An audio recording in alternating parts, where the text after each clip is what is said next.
Going to the library is the only refuge I have from the chaos that rules at home. My mother's new boyfriend is a complete idiot and always opens his mouth to criticize me at every turn. He's also somewhat abusive toward her. Not physically, but he isn't gentle with his words. I wish she'd kick him out, but she just doesn't have the strength to live without a man in her life. The library is quiet this afternoon. The staff are already used to me, and the free internet connection lets me do my homework and browse the web at the same time.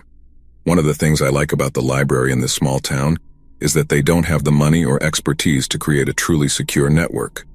I can access websites I probably couldn't reach in a larger, more modern and secure place.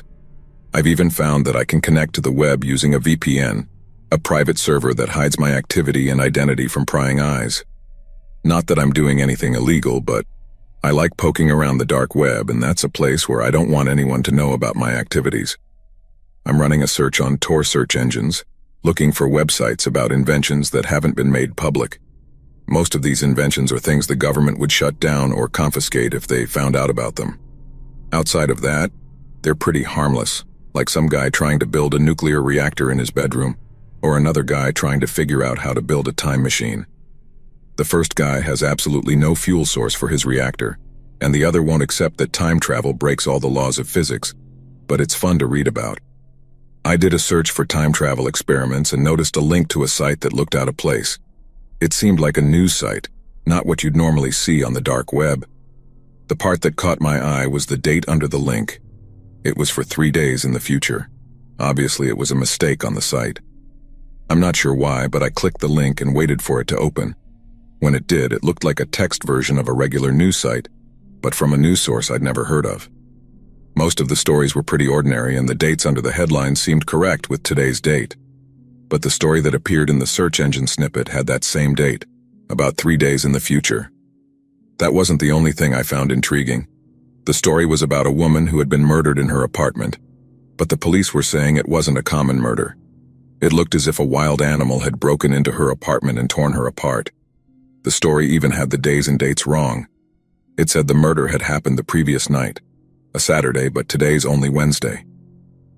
I looked at the story again, thinking it had happened the previous week, but I hadn't heard anything about such a murder in the last few days. If something like this had happened in this small town, the news wouldn't have passed me by. I read the story again and began to think that someone was playing an elaborate prank. It was the only explanation. But why someone would joke about something like this was beyond me. Some people can make pretty sick jokes, and this seemed to be one of them. I looked at my phone and saw that I had less than an hour before the library closed, and I wanted to finish my math homework before going home. There was no way I could finish it at home. Sunday morning came early with my phone buzzing on my nightstand. It was only 7 in the morning and I had no reason to get up, so whoever was calling me and disturbing my lazy Sunday morning was about to get an earful. I squinted at the screen and saw it was Josefina. Why she'd be calling me so early on a Sunday was a mystery. "Hello?" I grumbled into the phone. "Wake up, man. Do you remember that story you told me a couple of days ago?" "What?" I said, still trying to shake off the sleep in my head. "What story?" "The one about the woman who was murdered here in town, and it seemed like a wild animal had done it." "Oh yeah," I said, rolling onto my back. She's dead, just like you said." Sleep evaporated from my eyes as I sat up in bed. "What do you mean she's dead, just as I described?" "A woman who lives about 3 blocks from your house." "Oh shit, you didn't tell anyone what I told you, did you? Like your dad?" "No, why?" "Because if the police found out I knew about this before it happened, they'd look at me closely as a suspect." I heard Josefina laughing on the other end of the line. "You didn't kill her, did you?" "Oh my God, no. What kind of person do you think I am?" "I'm just messing with you. Hey, I'm going to have to call you back. I need to find a newspaper or check the news." "Okay, call me later." After logging in, I went to the local newspaper's website, and the main story was about a murder. And although I didn't have the dark web story in front of me, I was pretty sure it was the same story, word for word. It's Sunday and the library is closed. I have no other place to connect to the dark web, and I can't risk doing it at home. The best I'll be able to do is get up early tomorrow and go to the library when they open. I'll have about an hour before I have to go to school. Reading the story again, it was so surreal to me. How could I have seen a story about a murder that wouldn't happen for 3 days? The hairs on the back of my neck stood up, telling me the answers to that question were probably better left unanswered. Monday morning couldn't come fast enough for me, and now I'm sitting in my usual spot in the dark corner of the library. But this time I'm not alone. Josefina is sitting in a chair next to me, watching as I connect to the dark web and start heading to the news site I saw a few days ago.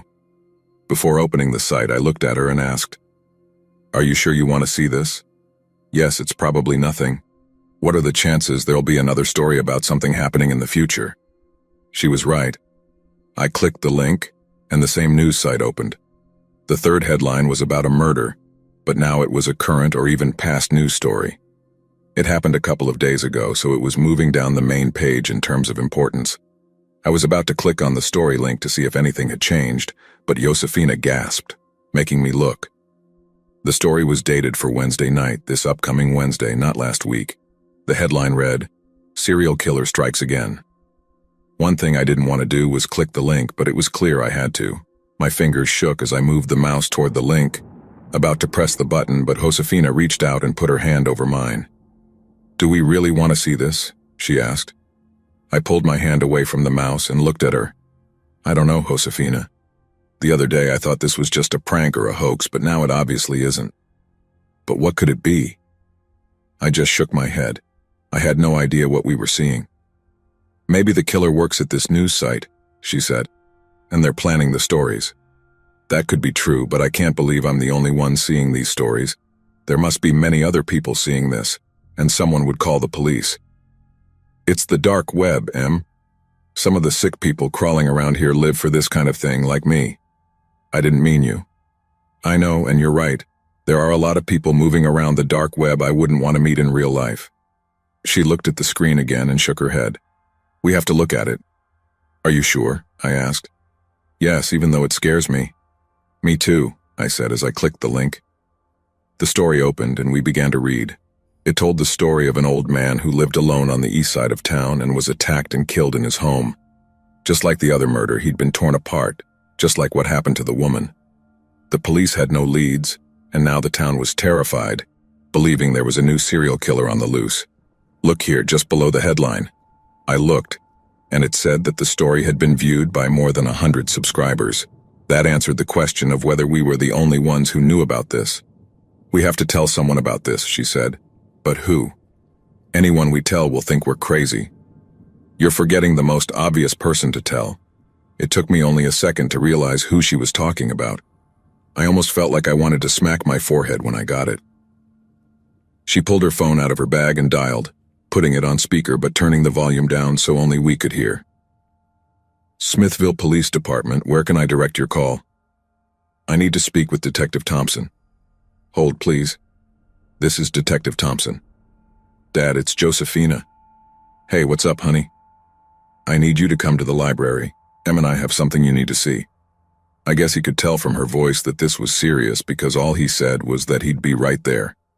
It took him only 10 minutes to get there because the library is only a few blocks from the police station. I think he even walked over. When he found us at the back of the library, he pulled up a chair and asked, "What's up, guys?" Josefina pointed to the screen, and he leaned in to read the story. "Is this some kind of joke?" "Sir," I said, "I wish it were." "Did you notice the date, right?" "Yes, in a couple of days." He pulled his phone out of his pocket, took a picture of the screen, and then made sure to zoom in on the victim's name and address. "I don't know what this is about, but I'm going to find out," he said. "It looks like someone's playing a prank here, and because of what happened to that woman the other night, I don't like it." "Tell him, Em," said Josefina. He looked at his daughter and then at me. "What do you need to tell me?" I swallowed my fear, not because I felt scared, but because I could see that he thought this was still a joke, and I didn't want him to leave without taking it seriously. "Sir, the woman who died the other night. I read a story like this last Wednesday." "You did? You read a story like this 3 days before she was killed?" "Yes, sir, and I thought it was a joke too until I saw the news yesterday and realized it wasn't." I lowered my head and looked at the floor. I realized that if I had said something earlier, that woman might still be alive. "I could have saved her," I said softly. I felt her father's hand on my shoulder and he gave it a squeeze. "You didn't do anything wrong, Andrew. How could you have known it was real? But now I need to find a way to keep this man safe and catch the bastard who's doing this."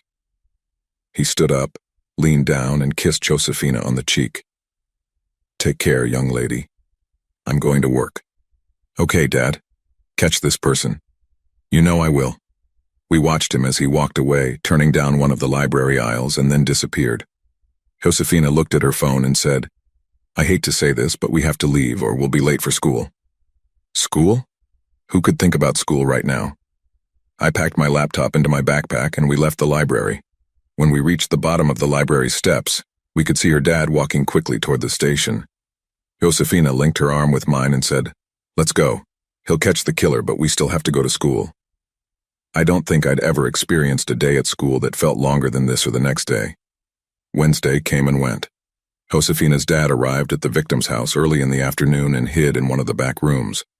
Unmarked police cars were less than a minute away. Around 8 at night, the detective heard glass breaking in the room next to where he was hiding, and waited until he heard someone leave the room and start walking down the hall. Whoever it was tried to move as silently as possible. And as he passed by the other room, heading to the living room, Josefina's dad emerged from hiding and followed the guy. When he got close to the killer, he pressed his gun to the back of the guy's head and told him it was over, and that he shouldn't bother looking for the old man as he hadn't been in the house for hours. This guy had come fully prepared to do what he had planned. He carried a backpack full of knives and machetes. He was dressed in all black from head to toe, including the classic black ski mask that villains like to wear.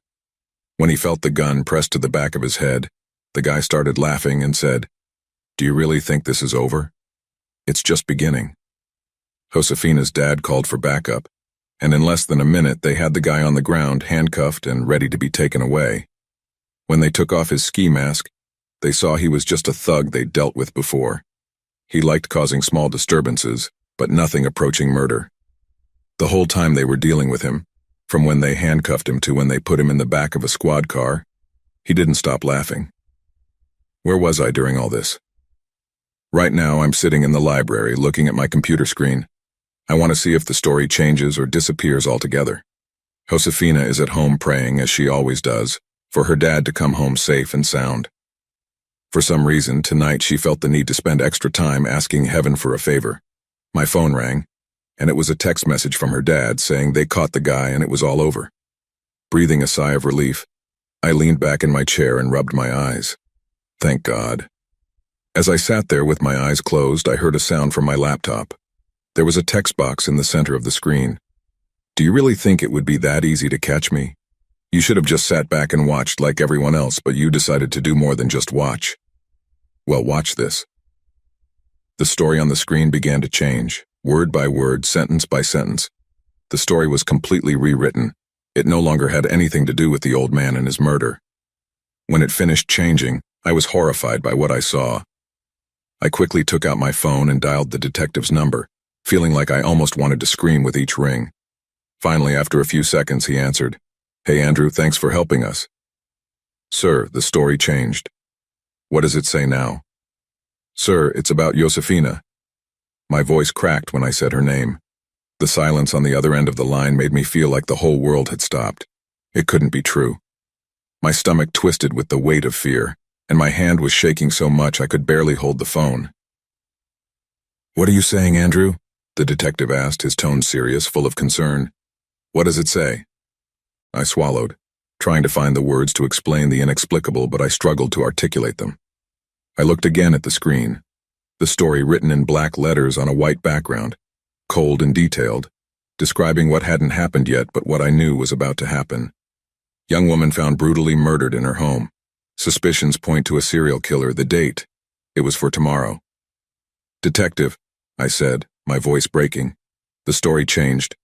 Now it's about Josefina. It says she's going to die tomorrow." A deadly silence filled the air.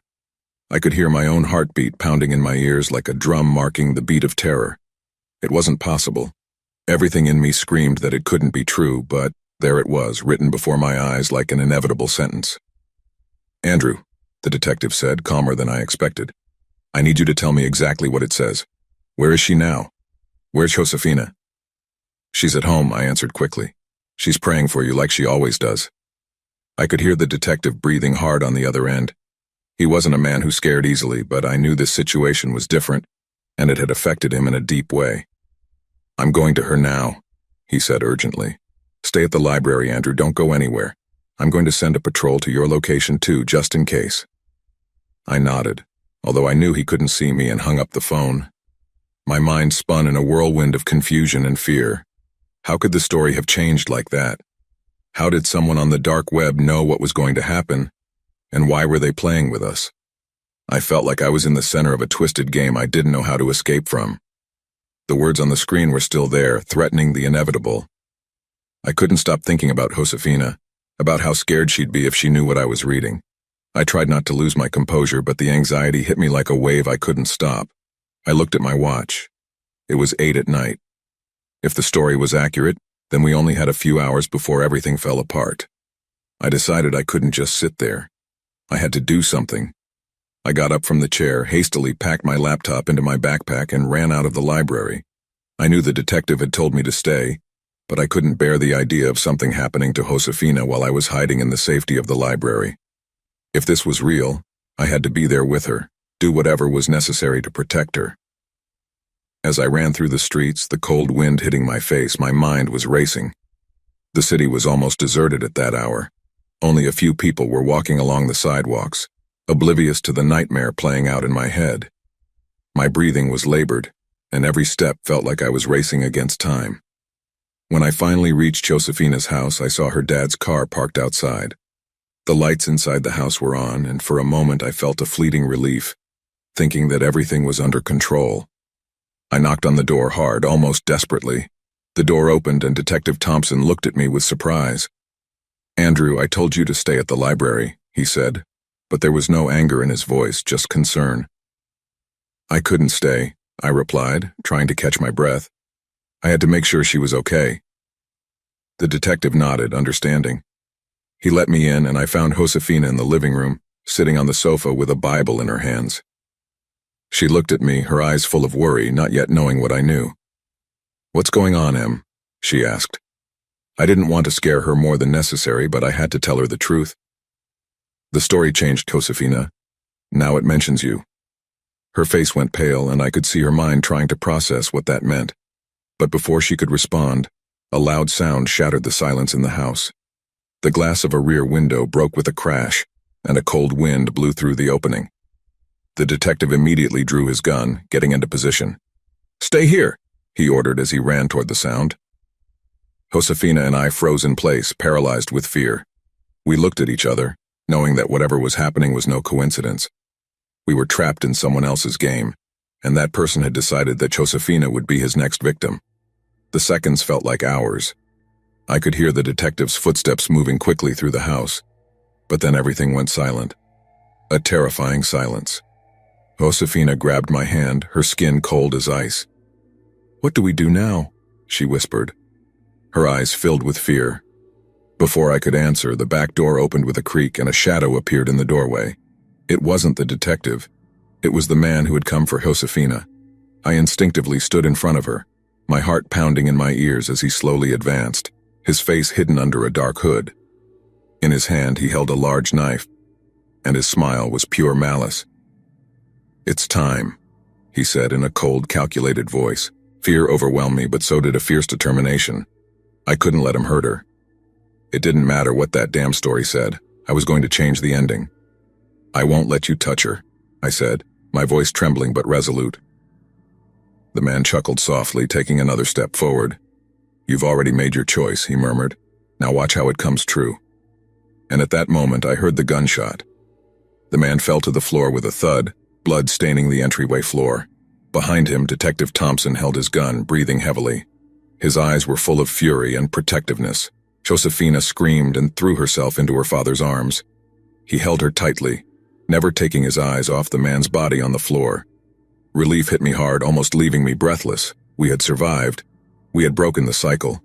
But then, my phone vibrated in my pocket. I took it out with trembling hands, and what I saw on the screen froze me completely. "You thought it was over. It's just beginning." The hairs on the back of my neck stood up. This wasn't over. The message on my phone left me paralyzed. "You thought it was over. It's just beginning." Those words echoed in my mind like a warning, a threat seeping into every corner of my being. I felt that although we had survived tonight, something much bigger, darker was looming over us. Detective Thompson, with Josefina still clinging to his arm, turned to me upon noticing my expression. "What is it, Andrew?" he asked, the worry evident in his voice. I showed him the phone, unable to speak. He took it in his hands, read the message, and frowned. "Damn it," he murmured. He knew what this meant. We weren't dealing with just any killer. There was something more behind all of this, something we couldn't fully understand. Josefina, who had regained some composure, looked at her father and then at me, her eyes still full of fear, but now with a hint of determination. "What do we do now?" she asked in a low but firm voice. The detective looked at the killer's body on the floor, then at the broken window, and finally back at us. It was clear he was thinking fast, evaluating the situation, trying to find a way to protect us all. "The first thing is to secure this house," he finally said. "We can't stay here, it's not safe. We have to leave right now." We nodded immediately. While Josefina and I gathered what we could, the detective made a quick call to have a unit sent over. We left the house in silence, our footsteps echoing in the stillness of the night. We knew that the danger hadn't disappeared, it had merely hidden back in the shadows. We got into the detective's car, and throughout the drive to the police station, the feeling of being watched never left me. Every time I looked out the window, it felt like the very air was conspiring, as if the city itself knew more than we could comprehend.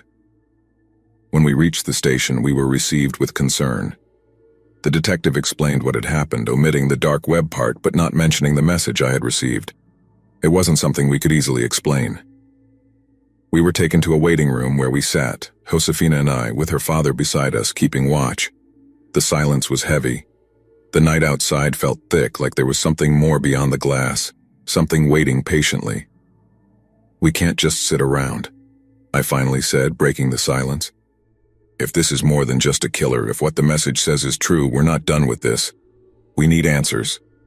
Josefina nodded, her gaze steady on me. The detective thought for a moment and then nodded slowly. "You're right. If this really is deeper than it seems, we can't wait for it to come after us again. We'll have to go after it ourselves." But the question remained. What exactly were we dealing with? Time seemed to stretch. Outside the station, the city kept breathing, moving slowly. But we knew that something dark was operating in the shadows, something beyond just a killer. Then my phone vibrated once more. I took it out of my pocket with a trembling hand and looked at it. This time it wasn't a long message, just 2 words. "See you soon." I showed the phone to the detective and his face hardened. This wasn't over. Maybe it would never really end. But now we knew one thing. We were in the middle of a macabre game, one from which we couldn't escape simply by surviving. Someone or something was behind all of this, and they wouldn't rest until everything was under their control. We looked at each other in silence, knowing what would come next. We could no longer wait. We couldn't hide from the truth. Josefina, her father, and I had been dragged into something bigger than we had imagined. And now there was only one option: face it. We didn't know when this invisible shadow would make its next move, but we were ready, or at least that's what we wanted to believe. In the stillness of the waiting room, with the lights flickering slightly and the distant sounds of the station echoing, I felt something deep had changed in us.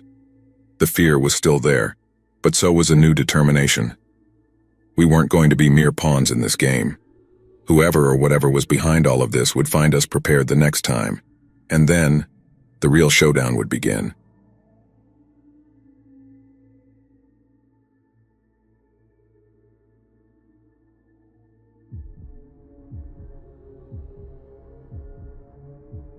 It was purely by chance that one day while I was in college, a friend of mine suggested checking out the dark web to see if we could find any suggestions on ways to relax. Little did I know that the dark web itself would become my escape mechanism. The anonymity gave me a thrill I had never felt before. I needed to keep going with it and see where it would lead me. I started off light. I searched through some message boards, which were fairly common, but then one comment caught my eye. It was on a post by a supposed jilted lover who wanted revenge on someone.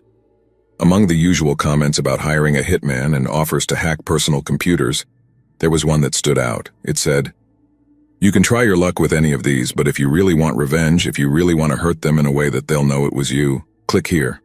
I'll be waiting." Out of curiosity, I clicked the link.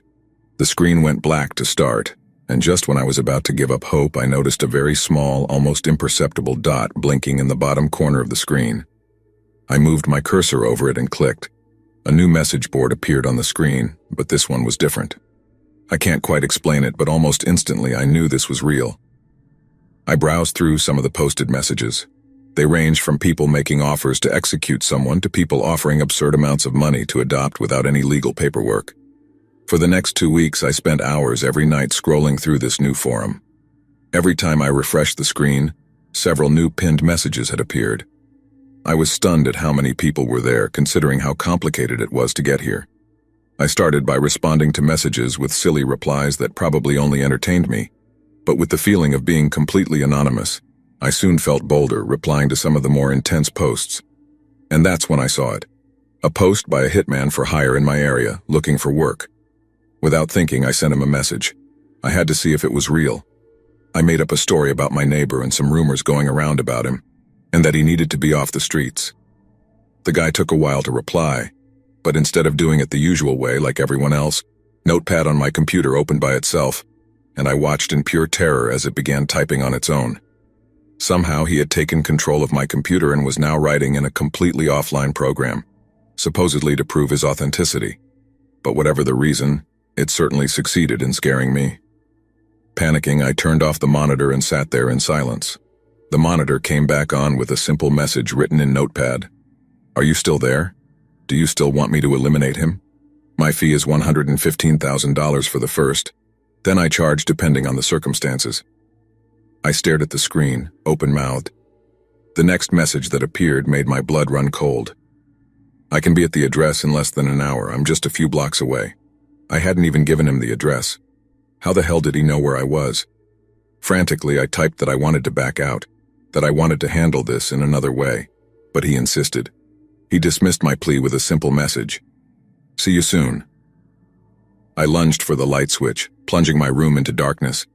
From there, I crept to the window and partially opened the curtains, peeking out onto the moonlit street.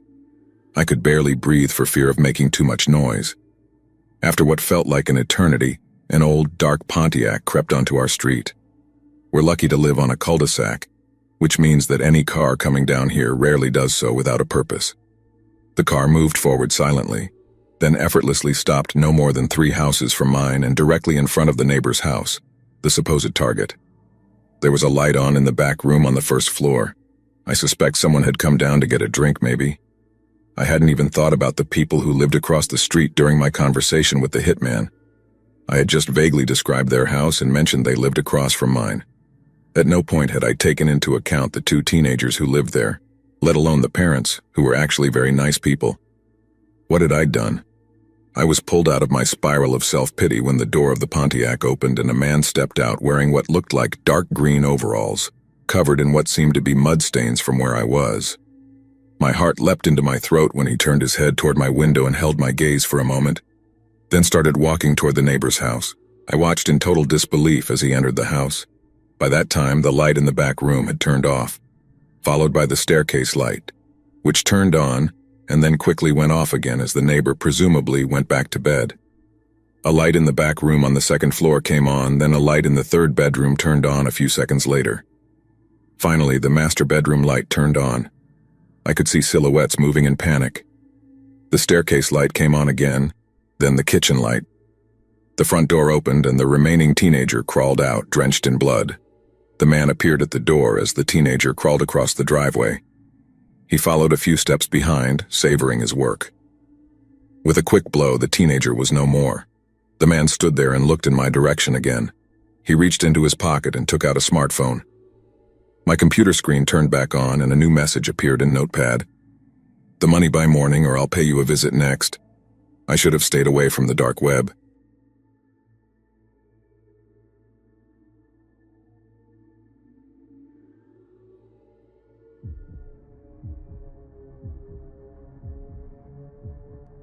I've always hated going to the park, and it's not because I don't like nature or anything like that.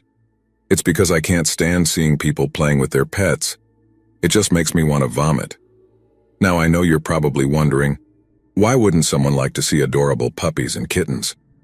But after hearing this morbid experience, you'll stop seeing animals the same way too. My name is Amanda, and this horrible experience happened 6 years ago. I was 21 at the time and had just finished college. It was a Thursday and I had gone to the grocery store across from my apartment to pick up a few things. I barely had $10, so I bought very few items. When I got to the counter, I saw the cashier, Jose, looking at me. We weren't friends, but we knew each other because he lived nearby. When I put down the few things I had bought, he looked at me and said, "I don't want to pry, Amanda, but are you low on money?" I didn't answer because I was embarrassed. Then he looked at me kindly and said, "There's nothing to be ashamed of, Amanda, but if you're interested, I might have a job for you." Hearing a job offer piqued my interest, so I asked, "What would I have to do and how much does it pay?"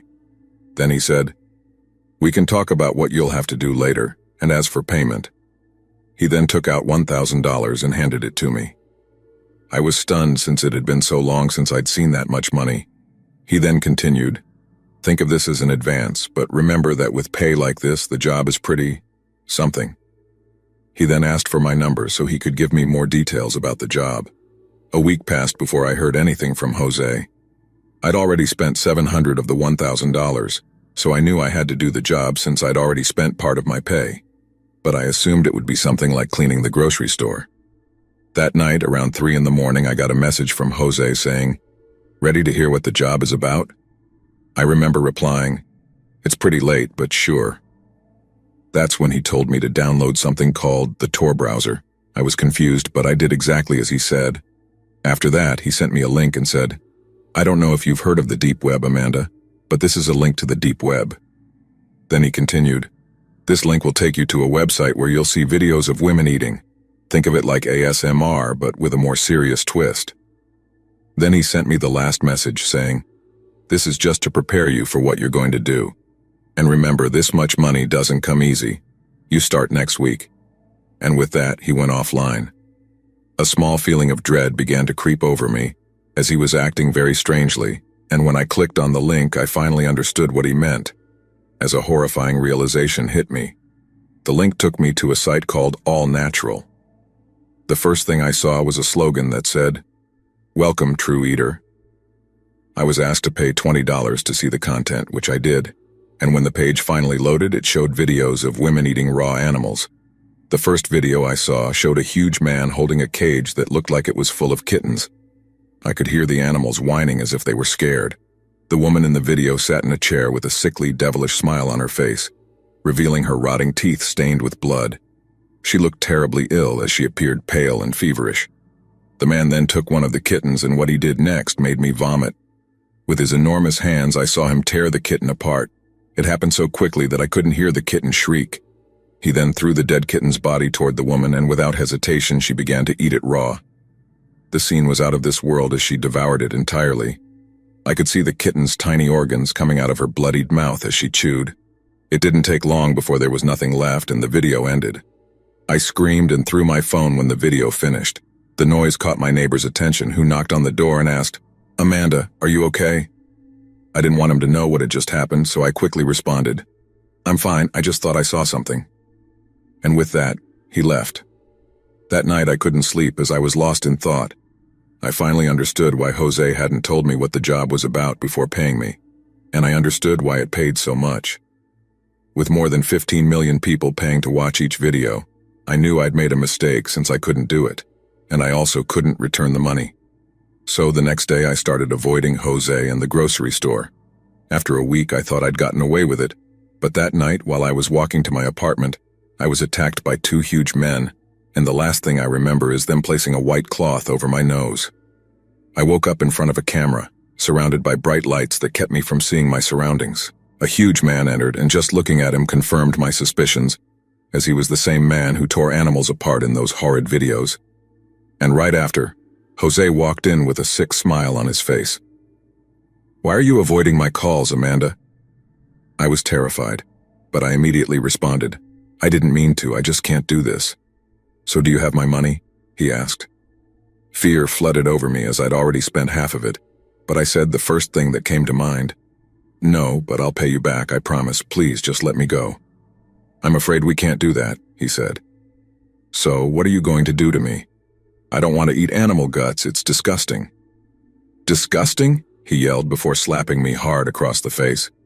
We are true eaters like lions. We eat the right way, straight from nature. We don't let our meals get contaminated by heat. We keep it all natural. When he finished, I asked, "So are you cannibals?" And that's when he hit me again. "Don't associate us with cannibals, you idiot. I and the 15 million people who watch these videos are much more than that. We are enlightened. We are true eaters." I didn't speak again as I was afraid he'd hit me again. And that's when he signaled to the huge man standing in the corner of the room. "Ivan, it's time to begin." And as the huge man lifted a cage, I began to count the last moments of sanity I would have that night. The creature in the box shrieked as it was taken out, and when it was brought closer I could see it was a huge sewer rat. The animal struggled, but it was useless as the man began to tear it apart. It didn't take long before he ripped it in two. The man walked over to me with the dead rat's body. I tried to run, but that's when I realized I was tied down. He finally reached me and tried to force the body down my throat. I screamed and resisted, which led him to hit me. My vision had blurred, and I felt my mouth being forced open as I was made to swallow the furry corpse. No words can describe what I felt, but it was like I was tasting hell itself, as different things that I assumed were the animal's organs rolled down my throat. I started vomiting profusely, but that didn't stop them, as they just kept going. It took 30 horrendous minutes for it to be over, and I just lay there silently as I'd lost all will to fight. They untied me and took me to a small room where they kept me. I vomited all night, lying in my own bile. Each night for the next week they would bring me out to eat another animal, from sloths to puppies to small birds. Each one was worse than the last. It didn't take long before I started feeling sick. It was a Friday, or at least that's what I assumed, when I began hearing loud noises outside, followed by, "It's the police." Hope filled me and I was about to say, "I'm here," when I started convulsing. The last thing I remember that night was being surrounded by police as I finally lost consciousness. I woke up in the hospital to see my mother, a doctor, and my neighbor all standing around me. The doctor started telling me how lucky I was, as they found a lot of harmful bacteria like salmonella and listeria in my system, which are normally found in raw meat. I asked my mother how the police found me, and she said my neighbor had noticed I'd been missing for several days and called the police, which allowed them to track my phone. I thanked my neighbor, Mr. Matt, for saving my life. Some police officers came in and asked me a few questions, and I told them everything I knew. They then told me I was lucky, as they'd found more than 70 women in the warehouse, and half of them were dead. They said the case was ongoing and that they were trying to get to the bottom of it. At that moment, I knew there wasn't much they could do since over 15 million people were true eaters, and there was nothing anyone could do to change that. It's been 6 years since that incident. I moved back in with my mother, and despite all the therapy, nothing can erase that trauma. I can't eat properly, as I only eat when absolutely necessary. I also can't look at animals the same way anymore because every time I see a dog or a cat, while others see the beauty and innocence of these animals, all I see are their insides.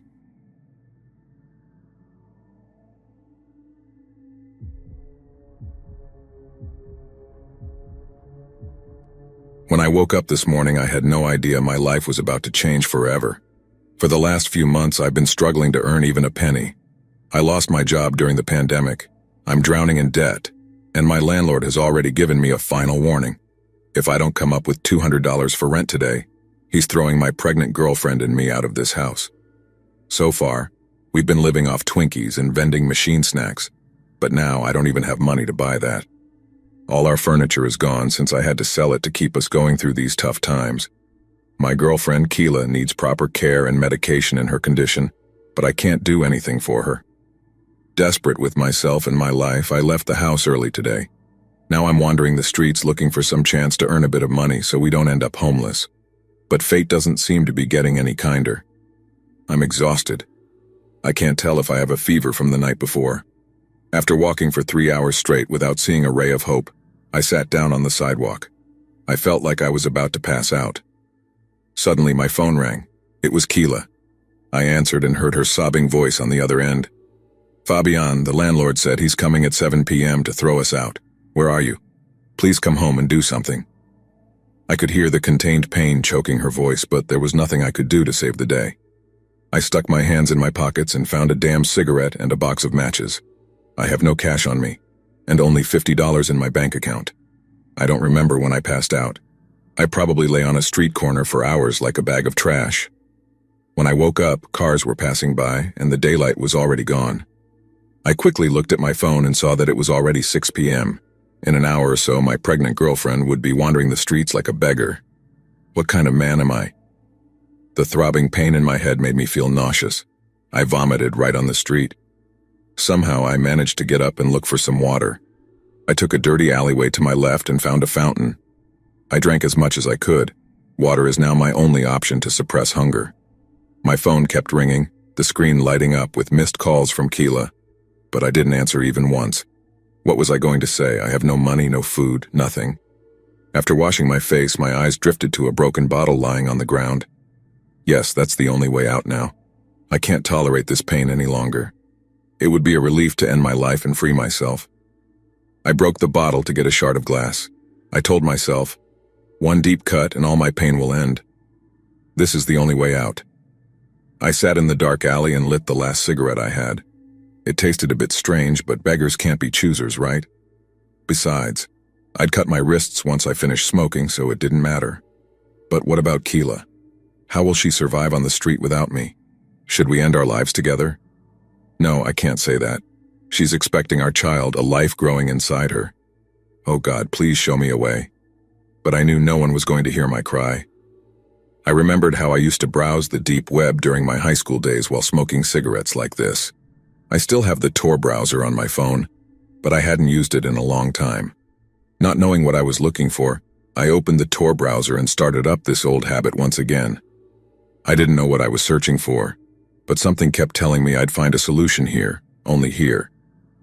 After browsing for 10 or 15 minutes, an ad popped up in the corner. Looking for relief? Hire a hitman for only $50. I don't know what came over me, but I clicked. A suspicious website opened, and it started asking for details about the victim and addresses. Once you fill out the information and make the payment, the hitman will contact you. I saw a way out. I can't let Keela suffer in this cruel world after my death. She has no one either, just like me, and I can't approach her with the idea of suicide. My only way out is to hire a hitman and free her from this life that's draining her.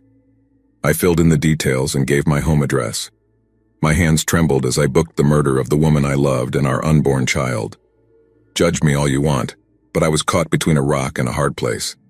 After I made the payment, a message appeared on the screen. The hitman will contact you in a second. Remember, once you finalize the deal and end this call, there is no turning back.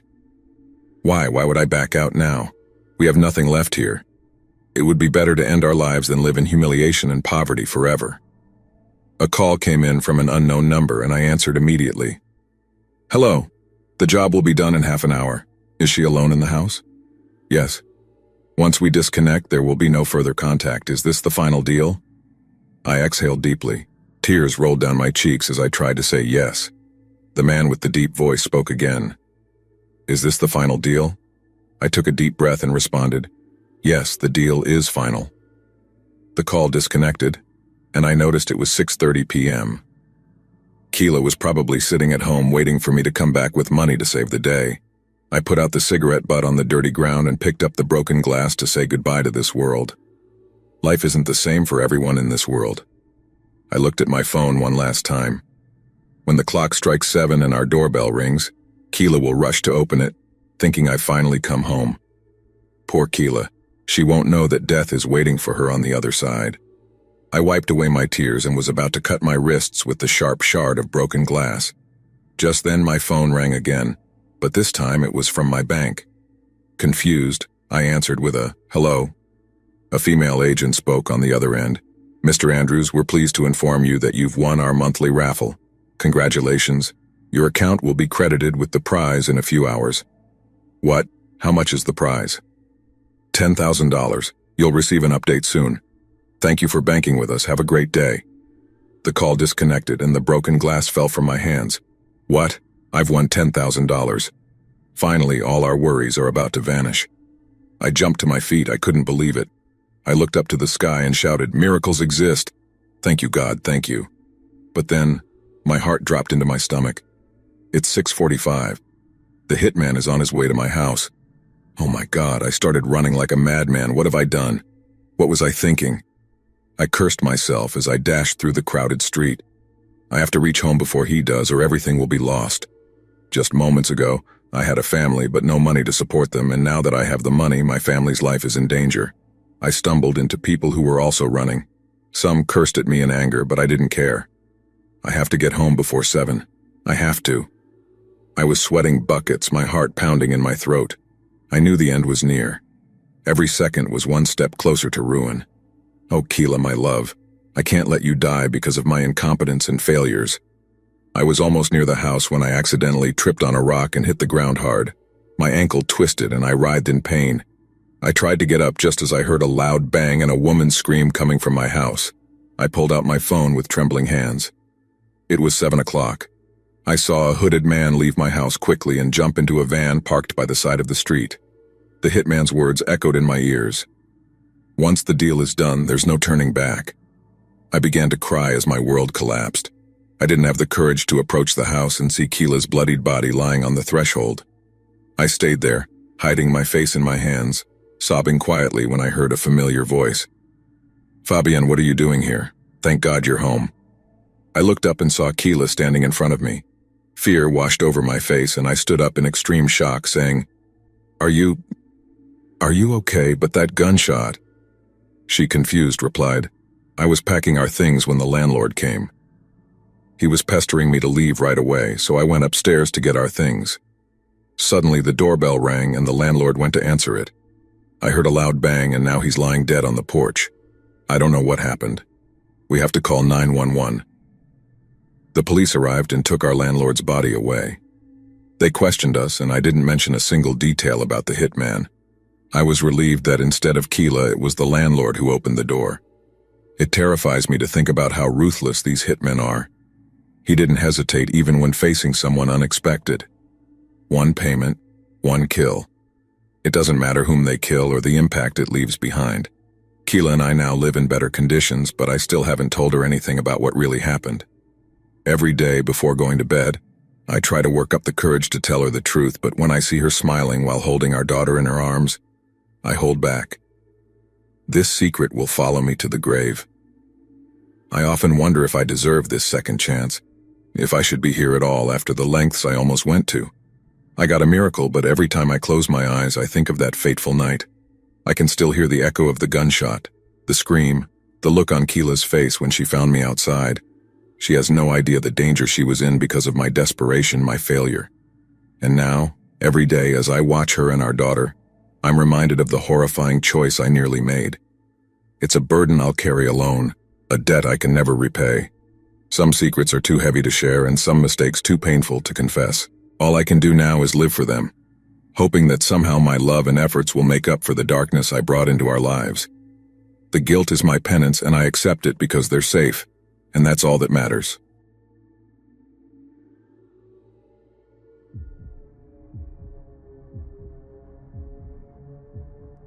This happened to me last Monday when I got back from school. I'm an introvert. I don't have a social life or any friends. So, as usual, when I got home, I made myself a light snack and got hooked on watching anime. I was so absorbed that I didn't realize when night had fallen. I was getting pretty bored of watching, so I decided to try something different for once. All my classmates kept talking about watching various videos on the deep web, so I thought to myself, why not? I had no idea how to access it, so I Googled it. I learned that regular browsers couldn't access deep web websites. I needed to download a special browser that would be undetectable by search engines and offered users complete anonymity while browsing the web. Some sites recommended using a VPN while browsing to hide my IP address, and I thought it would be wise to do so. I downloaded the suggested browser and started scrolling randomly. I found some people who had posted videos with extremely disturbing titles and keywords. There were certain forums, like a cannibal forum, that were all about eating people or being eaten by people. Some members even chatted and organized meetups there to eat one another with messages like, "I need someone to eat my fresh meat, I'm juicy and tender." Then I found a site about a woman who couldn't cope with the fact that her babies had been stillborn. It was filled with photos of dead fetuses dressed up and placed in baby cribs. I went deeper, my curiosity taking over me. Disturbing images and videos flashed before my eyes. Then I realized it was legitimate child pornography, and content involving rape and torture. And it was all over the deep web. It was terrifying. They even had live-streamed footage. All of this was too much for me. I wanted to stop immediately, but instead I kept scrolling unconsciously. I saw certain chat rooms with various titles that had disturbing words like Night Stalker, The Morgue, and Live Gore. I didn't believe any of it could really be real. I was curious, so I clicked on one. The live stream opened. It was a dark room and there was a man tied to a chair in the center. Next to the chair was a table. It had several objects on it, from weapons to tools like hammers and axes. I didn't know what was happening until a man in a mask appeared. It looked like the mask that doctors used during the plague, with a long beak resembling a crow's. In his hand, he held a blood-stained knife. That's when I noticed carefully that the man who was tied up was injured. He was bleeding and had deep cuts on his wrists. Blood was dripping into small puddles on either side of him. "Should I finish him off?" said the masked man in a strange voice. It seemed he was using a voice modulator to deepen his tone. I wondered if this was a staged show. I looked at the comment section and everyone was telling him to finish it. There were extremely brutal comments like, "Shoot him in the head" or "Put him in boiling water." But most people wanted him to use the axe. I watched the masked man raise the heavy axe. My body froze as he lifted it above his head and brought it down on the man who was tied up. The axe became lodged in his head and a spurt of blood shot out. The man was presumably dead, but the one holding the axe kept hitting him over and over. I could hear his agonizing screams. I could hear the sound of flesh being crushed by the axe. The floor was covered in blood. He didn't stop there. He moved down and struck his abdomen. The axe was so sharp that with a single blow his organs spilled into his lap. I watched as his guts came out of his body. I was frozen in place, unable to move a single finger. Then I realized that I had just witnessed a man being killed. I felt sick and closed the stream. I regretted clicking on it. I tried to close the tab, but it wouldn't close. Instead, it redirected me to another page filled with disturbing and horrific videos. There were several rows, and each row had 4 to 5 videos. The truly disturbing part was that they looked like a series. I kept scrolling, hoping to find an exit button at the end, which was stupid. When I finally reached the end, I saw a familiar face in one of the videos on the last row. It was the man, the one I had just seen being killed. The first image was just him looking at the camera, completely normal. After that, there were photos of him on the street, then of him sleeping. Finally, there was the video I had just watched. It had been uploaded just now. When I looked below, I saw that a new row had formed. The first image was me staring at my webcam, wearing the same clothes I had on right now. I panicked and tried to press the power button, and then I heard a beep. A notification appeared out of nowhere saying, "We see you." Finally, my laptop shut off. 3 days have passed since then, and I can't help but look over my shoulder from time to time. One night, while trying to sleep, my phone vibrated, and annoyed, I checked who it was at that hour. It was a message. It was a video of myself, sleeping, in the same clothes I was wearing at that moment. I froze in place and couldn't breathe. Then I heard a sound right beside my bed.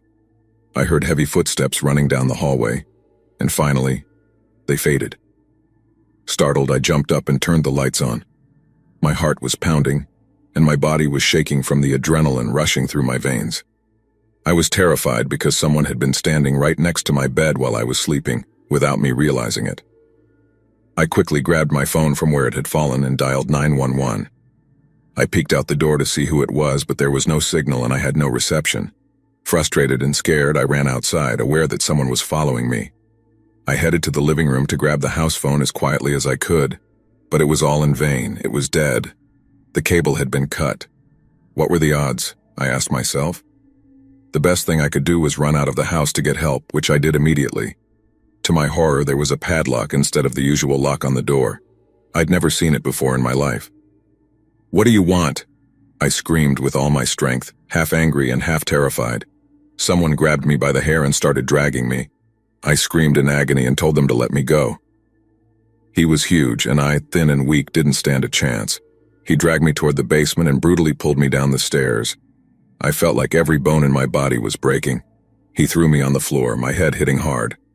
I lost consciousness for a few seconds. I felt him tying me up. My hands, feet, and legs were bound. I opened my eyes, groggy, and saw him setting up a video camera, turning on all the basement lights. That's when I knew who he was. He was recording a video for the deep web. Let me go, please," I stammered. He didn't give me time to finish before slapping me across the face. He went to get a brick next to the washing machine and smashed it as hard as he could on my feet. The sound of crushed flesh was terrifying. The bones cracked so loudly that I screamed so loudly I'm sure anyone awake at that moment would have heard me. To stop my screams, he punched me in the throat. It was so hard to breathe. He adjusted the camera and began slowly cutting my abdomen. The hot blood began soaking my shirt and I kept screaming. He laughed maniacally and cut deep into my arm.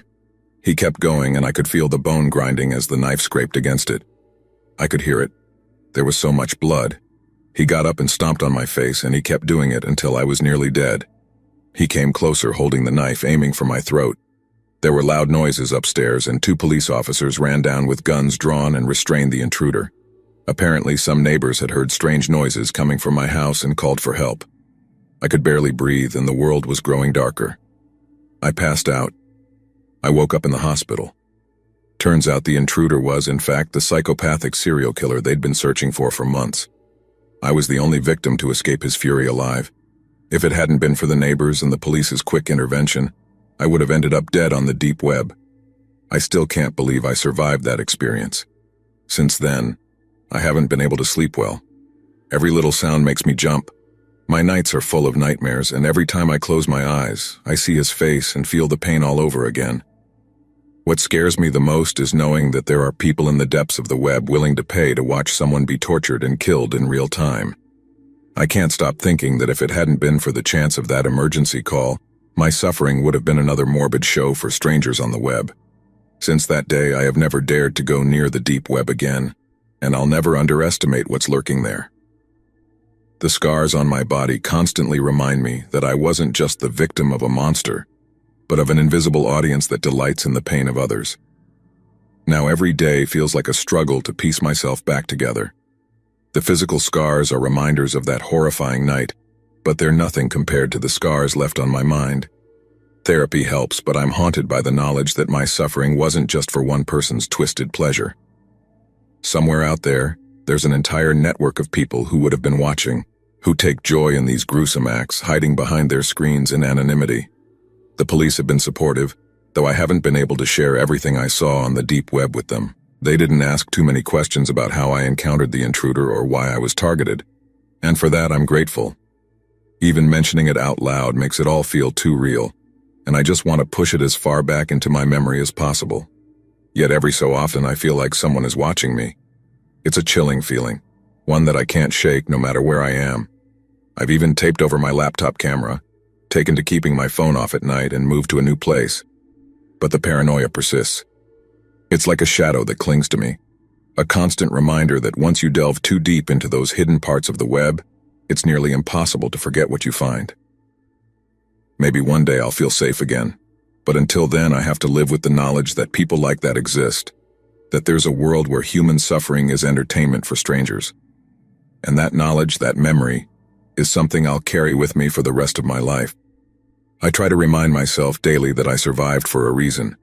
The trauma, while crippling, has made me more cautious, more aware of the hidden dangers around us. It's strange, but after that night I've developed a hyper-awareness of people's actions, as if I can sense when something doesn't feel right. Sometimes it's just paranoia playing tricks on my mind, but other times it feels like a skill born out of necessity, something that keeps me vigilant. Keela, my closest friend, has been my rock through all of this. She knows only part of what happened. I couldn't bear to tell her the full story. Who would believe it? The idea that I was almost killed for the entertainment of some dark corner of the internet sounds like a nightmare, something ripped from a horror movie. But she's there, helping me through every sleepless night, reminding me that I'm still here, still alive. I don't know what I'd do without her. The police have been in touch periodically, updating me about the investigation. They've managed to shut down a few sites on the deep web, but they admit it's like cutting off the head of a hydra. Another will always grow back. They haven't caught everyone involved in the site I found, but they've assured me that they're doing all they can to track down the people responsible.